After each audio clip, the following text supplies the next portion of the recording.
As I was doing my research for this video, I was looking around on YouTube to see what other people were talking about, seeing if it's something I can throw my opinion at. And I just couldn't help but notice it seems like everybody's talking about the same things. If you're not talking about the stimulus check, then you're talking about airline industries, charts, and the cruise line industry. And admittedly, those are three things that I would never consider with investing. To me, airline industries is a very complicated and competitive place, and there's so many factors that you're going to be dependent on that it makes it hard to really value that as an investment, at least for somebody with my level of experience. And the cruise line industries is something, I personally like going on cruises, but I just don't know enough about how they operate, their competitions, what it's like internationally, all of that. So those are places that I haven't looked, and when it comes to charts, I could really care less. I don't ever look at charts unless I'm, stretching out the max for how long a company's been public for and comparing it to how it's performed relative to the S&P 500. That's the only time I'll ever look at a chart or graph, and I think a lot of people tend to put a lot of emphasis on that. So what I wanted to do today is just give you my looks on how I find stocks, especially in times like this where we're in a pandemic, and maybe just shine a different light on alternative ways for you to look at investments. I'm a big believer in different strokes for different folks, so always be a sponge when it comes to investing. Learn as much as you can, other people's theories, ideas, or strategies, so that way you can always just take bits and pieces of it from what they're saying and make it into your own strategy or something that might work better for you.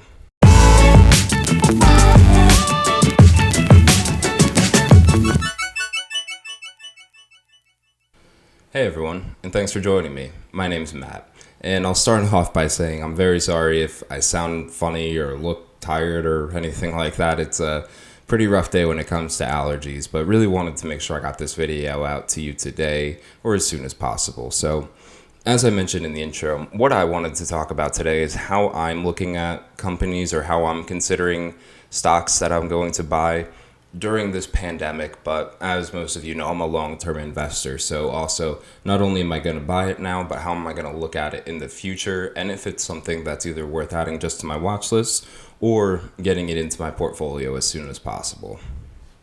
So first, I think you should know a little bit about how I typically like to pick stocks.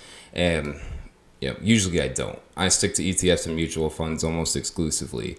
But there's just something fun about investing in individual companies, especially ones that I like. So generally the first thing I do is just invest in what I know. If it's a company that I've used, had experience with, then that's generally what strikes my interest. I've talked before about how I started investing in Ecolab because I worked in restaurants, and it was just the one consistent thing from every restaurant is they all seem to use Ecolab as their cleaning solution. I know it's kind of a nerdy one. Other people have Starbucks every single day, and they love Starbucks, and they don't see a reason why Starbucks would ever go out of business. So that's probably going to be an investment that they would consider, or even, Twitter, Facebook, all that good stuff. So that's where I think is one of the biggest things is invest in what you know. The other thing that I do for finding stocks or the ways that I find companies more than what I'm aware of is I'm always just looking and observing what's going on around me. Anywhere I go, I always try to find brands or labels or something that sounds new and see if it sparks my interest. And one example I can have for that is Square. So Square, the payment system, when a few years ago when breweries had their big boom, a lot of breweries were using Square as a payment system, which is initially how it got on my radar. Then I saw it was followed behind by people that cut my hair were using Square as a payment system. I saw it at food trucks. So it's something that just seemed to be becoming more and more prevalent in my life. And it was easily something we can overlook because we all just swipe our cards and kind of move on with our life. But those are the things that I always just kind of observe is exactly, hey, what is this new payment system? I think what really caught my interest was one day I was checking out at like a brewery and somebody just did that whole flip the screen over to me and I signed their iPad. I thought that was super cool for whatever reason. So I did my research in the company. At the time, it was only trading at around $20 a share. I had about $200 that I was able to invest. So it fit right in my price range for what I was looking for. And then I saw that the company was owned by Jack Dorsey, who is the founder of Twitter, or co-founder of Twitter, something like that. So Jack Dorsey, I think, is a great CEO. A lot of people think otherwise, but I think that he does a great job when it comes to running companies. So that was another thing that stood out well to me is this is a product that I clearly see being used. I like the CEO of the company, and it fit within my price range. I also didn't have any other payment systems in my portfolio, so I didn't have PayPal, Visa, MasterCard, anything like that in my system or in my portfolio. So to me, this investment just really made a lot of sense, and I actually made a good amount of money from it. Now that part's relative, but I bought it at around the $20 a share and sold it when it hit around $90 a share. Reason being is because I felt like once it hit like at $100, then Visa's probably the better investment than Square. May or may not be. I didn't really get into the research about it, and I didn't continue once I sold it. But that was kind of my thought process for why I got out of it and sold it within the year's time frame. Because admittedly, I was not expecting for it to go from $20 to $90, I think in 7 months or something like that. So that was a pretty short-term holding. But again, that's how I look at that kind of stock, and that's how I decided to add it to my portfolio. And as you notice there, I did look at things like they don't have a PE ratio because I don't think they were profitable at that time. But, I just kind of looked to make sure that they had a sound operating system. I looked into how they got paid, and all of that made sense. They're paid per transaction on top of, I think they have flat fees. So all of that to me just made sense, and it was something that was becoming more and more useful in my life. The other example I can have for that is Carvana. So Carvana is actually a company I have zero experience with, but I love their model because buying a car is just, it's an easy process once it's all said and done, but there's nothing worse than buying a car, especially when you're buying used cars like I do. And you just got to deal with somebody upselling you on packages. Oh, you should be considering new. It's like, you should not be considering new. Don't tell me what to do. So there's just those kind of factors that I always take into consideration. Also, Carvana has that whole where they brought the car to you for you to test drive, so you immediately didn't have to worry about dealing with a salesman. One of the things that I noticed with that, though, is CarMax immediately followed with a very similar proposition to its customers. So that made me realize that this is something that's making the big people out there, especially in the used car world, sweat a little bit, and it's making them nervous, which to me is a great sign for a company that we should be looking at. And very similar, I bought that one at like $14 a share, sold it at like 98, so had a little bit more success with it than Square. But that's kind of like the first steps I take when it comes to looking at products is this unique? What's the competition? And just how well is this company run? And so after that long rant, you might be asking, well, Matt, how is this really relevant towards what's going on today? Well, again, as everyone knows, there's a lot of companies that have taken a huge hit because of the quarantine, having to stay at home, not being able to leave your house. And a lot of companies are struggling. And I think even once this whole situation is over with, that things aren't just going to jump right back to normal and be business as usual, like right away. I think that it's going to take some time. I think there's going to be some, like the opposite of growing pains, but growing pains to grow back to where things once were. And I think a lot of people are starting to utilize these alternative options that were available to them throughout this pandemic. So the one example, or a few examples I have, but the first example I have is going to be for companies either like Nautilus, who is the company that owns Bowflex, the home gym machine, and Peloton. Obviously, you know what Peloton is. They're the at-home bike with the trainers. And that's just because I think people are not going to be ready to just jump right back to the gym. Gyms by their nature are pretty gross places because it's a place where people, sweat, work out, smell bad. They're touching everything. You got to pick up a weight to be able to use it. You got to, pick up the bar to be able to do your pull down stuffs. Clearly that's not my forte. And I just don't think people are going to be as eager to get back to a place that's so, touchy-feely given current situations right now. Also, too, I'd be willing to bet that there's been a lot of people out there that couldn't go to the gym during all of this, so have already purchased a home gym. And once you get into that kind of mindset of, hey, instead of having to drive 5 miles up the road, get in my car, drive there, work out, wait for people to be done using the machines and drive back home, I think that they might get more comfortable with working out from home because it's, in their garage, basement, attic. I don't really know where people put that. And they don't have to worry about the sanitary from other people.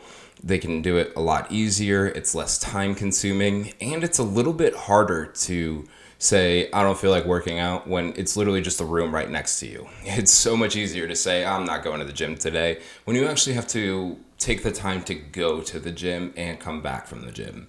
So that's one or two stocks, I guess you could say, that I'm considering adding to my radar simply for those facts alone.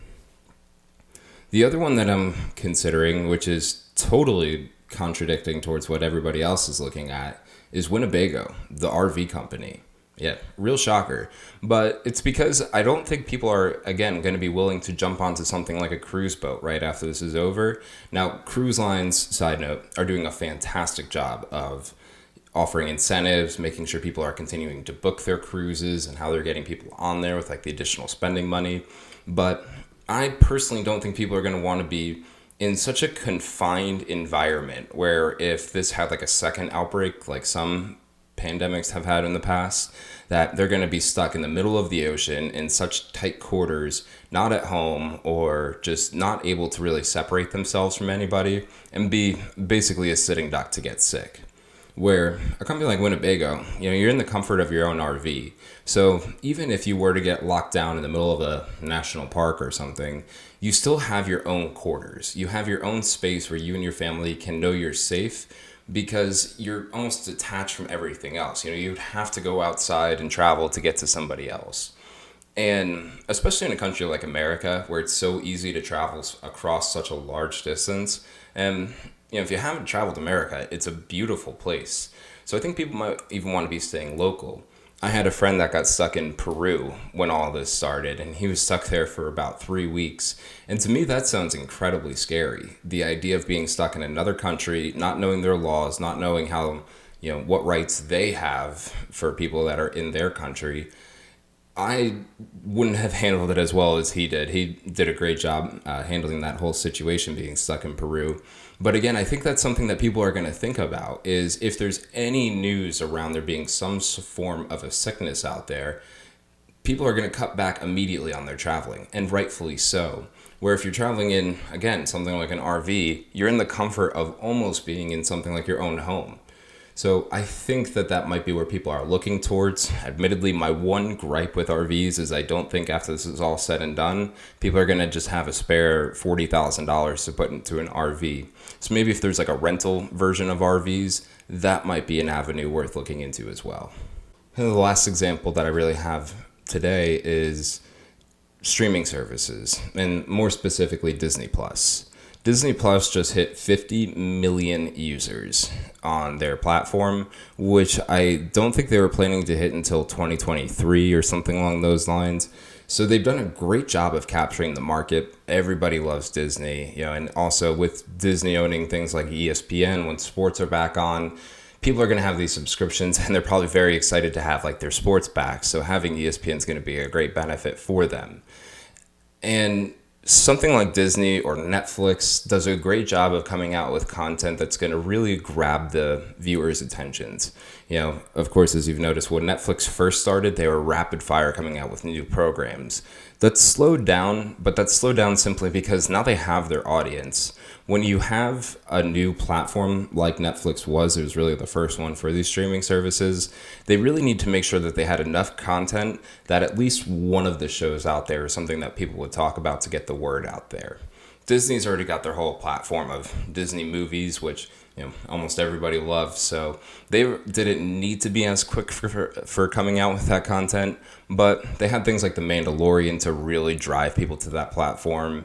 So I think that those streaming services are another area, or at least Disney. It's a stock that I don't own, but it's going to be one that I'm going to consider adding to my watch list, and the same goes for Netflix.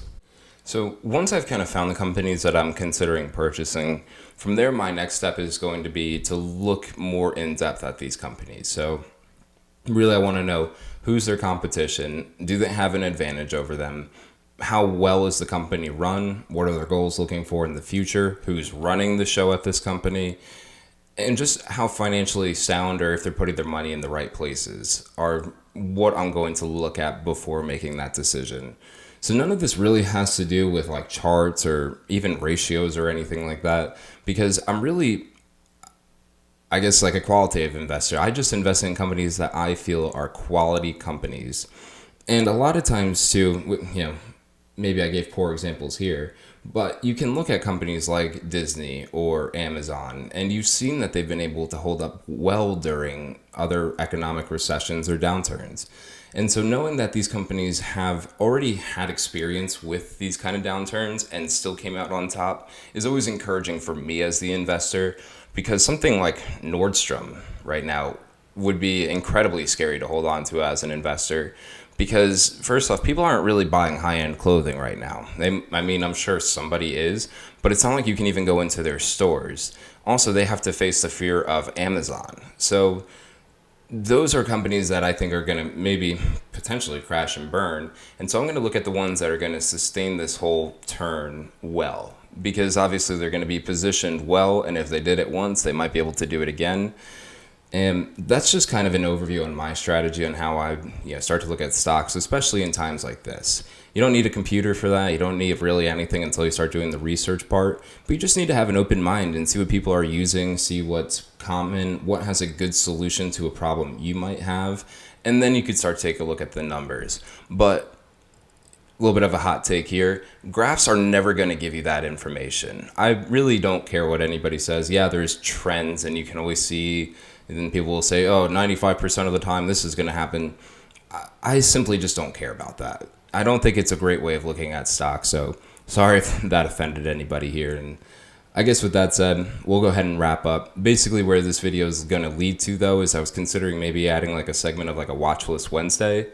So going over different stocks that I'm looking at and putting on my radar. If there's any that you might have suggested for me, I'll take a look at those as well on Wednesdays. So this is kind of the basis. I'll decide what company on Wednesday I'm going to talk about, but hope that you found this helpful. Hope that you found this helpful. And just, again, it's a different point of view. It's a different take on how you should be investing. Not how you should be, but how you could be investing. So as always, sorry for my voice. It might sound a little rough today, and sorry, I know I'm a little all over the place. I'm, firing at about 90% right now. So I hope that all of you have a great rest of your day. You could be anywhere in the world, but you're right here with me, and I really appreciate that. So thank you for taking the time out of your day to watch this. Go ahead and wash your hands. Be healthy. If you'd like to like this video, you certainly can. If you want to subscribe, again, feel free to do so. And just let me know in the comments what questions you have for me, if there's any stocks you'd like for me to talk about. Thank you again, and have a great rest of your day.